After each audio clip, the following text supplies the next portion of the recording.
মর্মান্তিক সড়ক দুর্ঘটনায় মৃত্যু স্বামী স্ত্রীর। ঘটনা রবিবার বিকেলে বিশালগড় থানার অন্তর্গত গোকুলনগর টিএসআর ক্যাম্প সংলগ্ন সড়কে।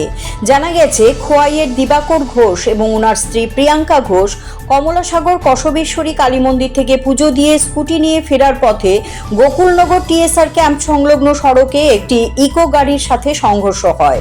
তাতে স্কুটিতে থাকা স্বামী স্ত্রী দুজনেই রাস্তায় ছিটকে পড়েন। ঘটনাটি স্থানীয়রা প্রত্যক্ষ করতে পেরে আহত দুজনকে উদ্ধার করে বিশালগড় মহকুমা হাসপাতালে নিয়ে যাওয়া হলে হাসপাতালের কর্তব্যরত চিকিৎসক প্রিয়াঙ্কা ঘোষকে মৃত বলে ঘোষণা করেন এবং দিবাকর ঘোষের অবস্থা আশঙ্কাজনক হওয়ায় তাকে হাপানিয়া মেডিকেল কলেজ হাসপাতালে রেফার করা হয়। হাপানিয়া মেডিকেল কলেজ হাসপাতালে দিবাকর ঘোষকে নিয়ে আসা হলেও সেখানেও তার শারীরিক পরীক্ষার পর হাসপাতালে ইমার্জেন্সি বিভাগের চিকিৎসকেরা তাকে মৃত বলে ঘোষণা করেন। বর্তমানে দিবাকর ঘোষের মৃতদেহ হাপানিয়া হাসপাতালের মর্গে রাখা হয়েছে।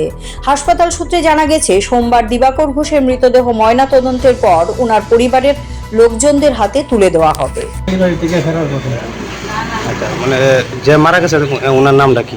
দিবাকর ঘোষ। কোন জায়গা থেকে আইতাছিল তারা? কসবাকালী বাড়ি থেকে। তো তার বাড়ি কোন জায়গাতে? বাড়ি খোয়াই।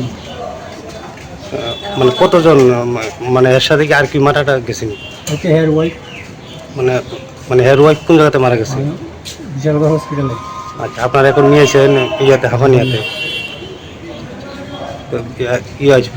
পুলিশ আইসিনি? পুলিশ আইছে। আচ্ছা আচ্ছা, এর নামটা কিটা? দিবাকর ঘোষ। বিয়ে করছিনি? বিয়ে না করছি ভাই। আচ্ছা আচ্ছা, বয়সটা কেমন বইয়ের? হয়তো 28। আচ্ছা, আপনার ছেলে না?